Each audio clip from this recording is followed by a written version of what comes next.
대신께서 말씀하시겠습니다. 이재명 대통령께서 일본에 오신 것을 진심으로 환영합니다.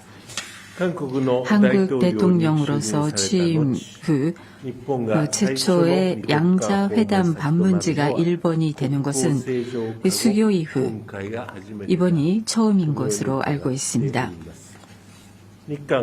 이란 국교 정상화 60주년인 올해 그와 같은 역사적 방문으로 이재명 대통령을 모시게 된 것을 매우 뜻깊게 생각합니다. 양국을 둘러싼 전략 환경이 어려워지는 가운데 양국 관계 그리고 일본, 한국, 미국 3국 공조의 중요성은 더해지고 있습니다. 이재명 대통령과는 취임하신 직후부터 이 점에 관해 인식을 공유하고 있어 마음 든든하게 생각하고 있습니다. 이번에 이와 같은 셔틀 외교가 시작된 것을 환영합니다. 양국 간에서는 폭넓은 교류가 꾸준히 쌓여왔습니다. 동시에 이웃 나라이기에 어려운 문제도 존재합니다만 일관된 정책을 취해 나갈 것입니다. 대통령님과는 1965년 수교 이래 지금까지 구축된 기반에 입각해서 양국 관계의 양호한 기조 아래 양국 관계를 안정적으로 크게 발전시켜 나가기로 했습니다. 오늘은 대통령과 폭넓은 의제에 대해 매우 유익한 의견 교환을 할 수가 있었습니다. 안보, 경제 안보 분야는 현재 전략 환경하에서 양국 간의 전략적 소통을 강화해 나가자는 데 일치했습니다. 이와 같은 관점에서 일본, 한국의 차관 전략 대화의 조기 개최에 더해 방위 당국 간 대화의 프레임워크도 활용하면서 일본, 한국, 미국 협력이라는 관점에서도 이란 양국 간 협력 강화를 모색해 나갈 생각입니다. 양국에는 지방 활성화, 저출산 고령화, 인구 급감, 농업 재난에 대한 회복력 확보 등 공동의 사회 경제 과제들이 많이 존재합니다. 이번에 그러한 공동 과제에 대하여 양국이 서로 지혜를 공유하고 협력해서 해법을 찾기 위해 양 정부 간의 협의체를 설치하는 데도 일치했습니다. 국민 차원의 교류와 관련하여 이미 활발한 상황이긴 합니다만은 이번에 젊은 세대의 요구에 따라 양국 간 워킹 홀리데이 제도 확증이 결정된 것을 환영합니다. 양국 간 협력의 잠재력은 매우 크다고 생각합니다. 경제 분야의 새로운 지평으로서 수소 암모니아, AI 등에 관한 양국 간 협력을 더욱 추진해 나가는 데서도 의견의 일치를 봤습니다. 오늘 회담에서는 지역 정세에 관해서도 솔직한 의견 교환을 하여 긴밀히 공조하는 데 확인하였습니다. 저는 힘 또는 위압에 의한 일방적 현안 변경, 현상 변경 시도에 반대한다는 뜻도 밝혔습니다. 또 핵미사일 문제를 포함한 대북 대응에 대해서도 논의했고 북한의 완전한 비핵화를 위해 일본과 한국 그리고 일한미 3국 간에서 긴밀히 공조해 대응해 나가는 것을 다시 한번 확인했습니다.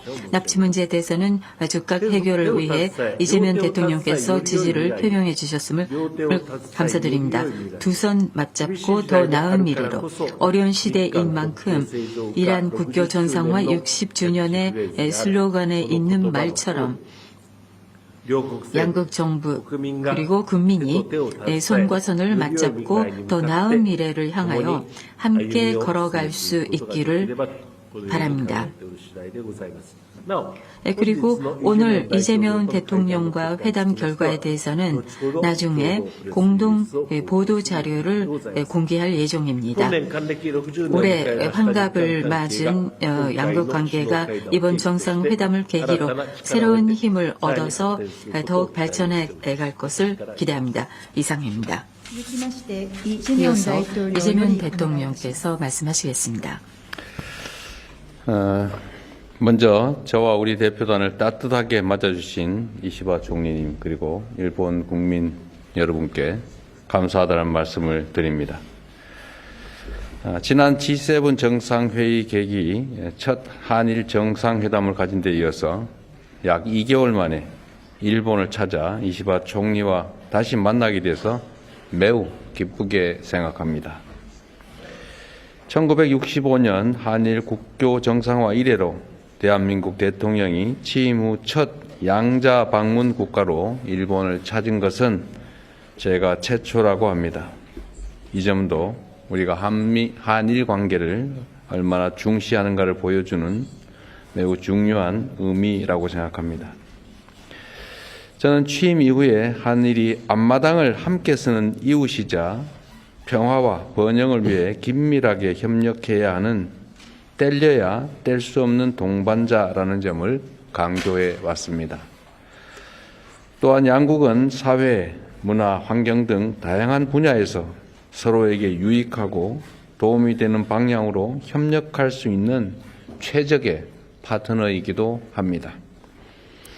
기존 관행을 과감히 탈피하여 국익 중심의 실용 외교를 실천하고 양국이 미래지향적 상생 협력의 길을 함께 열어 나가고자 하는 신념 위에 오늘 일본을 방문하였습니다. 저와 이시바 총리는 오늘 정상회담을 통해 다양한 주제를 두고 허심탄회하게 논의했고 이를 정상회담 공동 결과 문서로 발표하기로 합의하였습니다. 이 또한 17년 만에 처음 있는 일이라고 합니다. 오늘을 계기로 양국 정상 간 셔틀 외교도 재개되었습니다. 이는 민주 대한민국의 복귀 이후 한일 관계가 조속히 정상 궤도에 올랐음을 보여주는 것입니다. 격식에 얽매이지 않고 수시로 방문하고 대화하는 정상 간 셔틀 외교가 한일 외교의 새로운 모델로 정착될 수 있기를 바랍니다. 오늘 회담에서 저와 이시바 총리는 한일 관계 발전 방향과 주요 실질 협력 방안, 한반도 평화와 북한 문제, 주요 글로벌 현안 등에 대해 심도 있게 논의하였습니다. 경제 분야에서는 수소, 인공지능 등 미래 산업에서 시너지를 발휘할 수 있는 협력 방향에 대해서 논의하였습니다. 사회 분야에서는 저출산 고령화, 수도권 집중, 농업, 재난 안전 등 양국이 직면한 공통 과제에 공동 대응할 필요성에 공감하고 정책 경험을 공유하며 해결 방안을 함께 모색하기 위해 당국 간 협의체를 출범시키기로 하였습니다. 인적 교류에서는 1200만 교류 시대를 맞아 한일 청년들이 서로의 문화를 체험하고 이해하는 기회를 넓히기 위해 워킹 홀리데이 참여 횟수를 확대하기로 합의하였습니다. 안보 분야에서는 한반도의 완전한 비핵화와 항구적 평화 구축 의지를 재확인하고 대북 정책에서 긴밀한 공조를 지속하기로 하였습니다. 아울러 급변하는 국제 정세 속에서 흔들림 없는 한일, 한미일 협력이 무엇보다 중요하다는 점에 인식을 같이 하며 한일 관계 발전이 한미일 협력 강화로 이어지는 선순환을 만들어 가기로 하였습니다. 또한 저와 이시바 총리는 오는 10월 한국 경주에서 열리는 에이펙 정상회의와 일본이 의장국인 한일중 정상회의의 성공적 개최를 위해 긴밀히 협력해 나가기로 하였습니다. 오늘 정상회담을 통해 저와 이시바 총리 간의 유대와 신뢰가 강하게 형성된 것처럼 이번 일본 방문이 양국 간 그리고 양국 국민 간 진정한 신뢰를 쌓아가는 새로운 여정이 시작되기를 기대합니다. 감사합니다. ありがとうございました。以上をもちまして、 이상으로 日韓共同記者発表 이란 공동 기자 발표를 마치겠습니다. ご出席賜りました